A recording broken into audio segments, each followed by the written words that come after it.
Welcome back to the Context Window. We're so glad you're joining us again. We are. And as we closed our last conversation, we were sitting with this idea of performance, that gap that can grow between how we present ourselves and how we actually feel inside. Yes, that split. And a word that stayed with me was pressure. The silent pressure to seem capable, to seem like you're handling everything, even when you're just not. Exactly. It's a kind of subtle armor we wear. And I've been thinking about the residue of that. What's left over emotionally when you spend so much energy managing that external image? It feels like it leads directly into what we wanted to talk about today, because if last time was about the pressure to perform, this time is about what that performance costs us in terms of real connection. It's about the invisible things we end up carrying alone. This brings us to today's conversation, the invisible weight, loneliness, comparison, and the things we don't say. I want to start with a feeling I think is incredibly common, but hard to name. It's a type of loneliness that doesn't come from being by yourself. In fact, it's often most profound when you're surrounded by people. Yeah, the loneliness of the crowded room, or the full calendar. You can be in back-to-back meetings all day, have dinner with friends, text with family, and still feel a sense of profound isolation. That's it exactly. It's the feeling of being functionally connected but not emotionally seen. It's like you're a silhouette that everyone recognizes but nobody can see the details. That's a beautiful way to put it, the silhouette. I think of things like a group chat where there are dozens of messages a day, jokes, plans, links, but there's no space for the quiet, messy reality of how you might be feeling. To interject with, "I'm actually having a really hard day," feels like it would break the whole system. I've felt that at a dinner party. On the surface, I'm laughing, telling stories, participating. But inside, there's this strange sense of disconnection, like I'm a ghost watching my own life happen from across the room. It's a very particular kind of loneliness.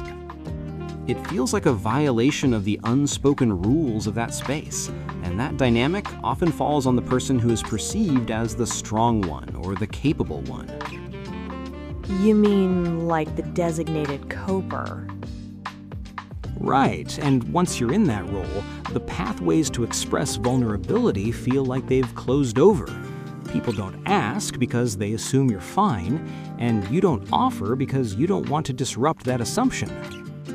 And that's where the loneliness really lives. It's not in the absence of people. It's in the absence of being truly known in those relationships. It's the gap between your silhouette and yourself. And often in that lonely space, another feeling starts to creep in. And it's so quiet, sometimes we don't even notice it's happening. And that's comparison. It's such a constant, low-level hum in the background of modern life. And I think we should be clear, we're not talking about overt jealousy or wanting what someone else has. And I don't even realize I'm doing it half the time. I just notice the after effect. I feel smaller. No, it's much more subtle than that. It's more of a silent calibration, a constant checking in. You see a post about a friend's creative project, a neighbor's new garden, a colleague's successful presentation. And the immediate, almost unconscious internal response is, what have I done? Am I doing enough? Am I where I should be? It's not directed at them, it's directed squarely at yourself. Yes, exactly. I remember seeing a friend's beautiful holiday photos, and it wasn't jealousy, it was this quiet internal whisper asking, am I creating the right kind of memories? Is my life picturesque enough? It's a ridiculous standard, but the feeling is real. Exactly. It's a form of self-judgment that's just ambient. It's in the air we breathe.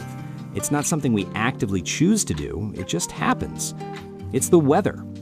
And because it's so private, it deepens that sense of isolation. You assume you're the only one doing this internal measuring, while everyone else seems to be moving forward with confidence.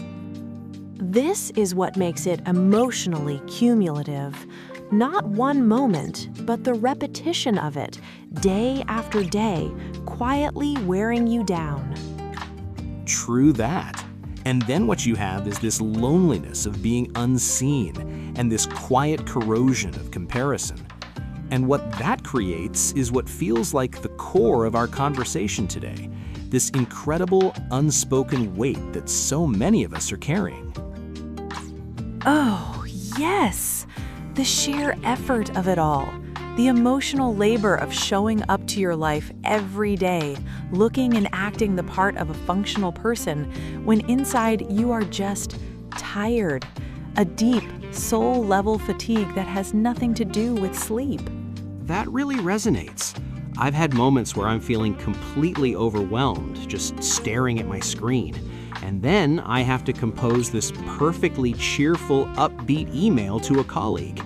The effort it takes to manufacture that positive energy when you have none is immense. Yes, it's the work of holding your anxiety in a meeting, holding your sadness while you make breakfast for your kids, holding your uncertainty while you give someone else advice. It's a constant, active state of management. And it's completely invisible work. No one gives you an award for it. No one even knows you're doing it. And I think we don't speak about it for so many reasons. What do you think those are? Well, sometimes it feels too big to put into words.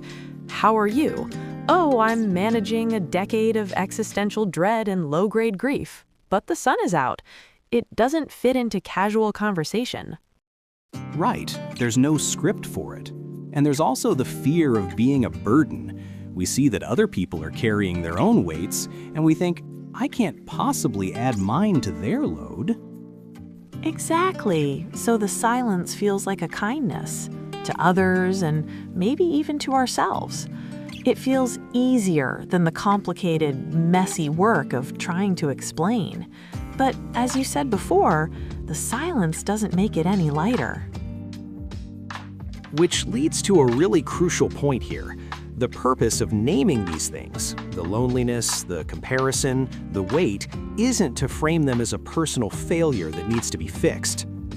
That's so important, because our first impulse is often to pathologize it.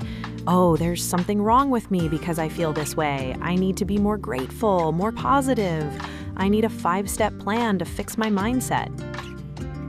Right, we immediately jump to solutions, but there's a step before that, which we almost always skip, and that is simple awareness, just the gentle act of acknowledging this is what is present for me right now, without judgment. I know, right? Just letting it be a piece of information, not a verdict of sorts. Just plain noticing of the feeling without immediately identifying with the feeling.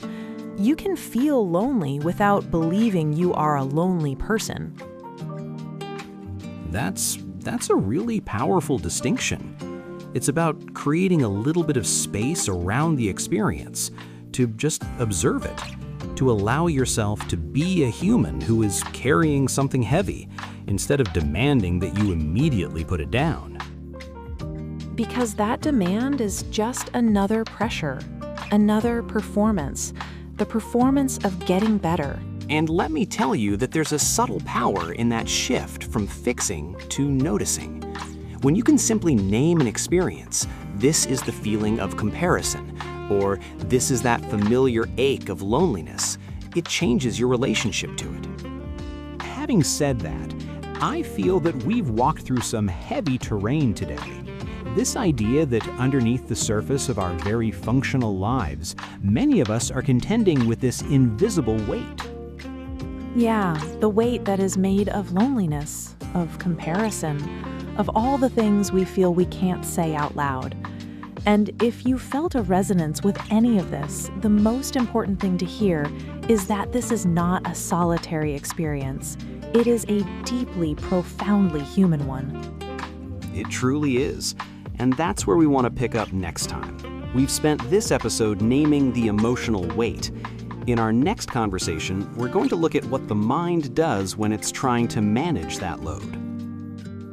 Yep, and also delve into the patterns it falls into. Exactly.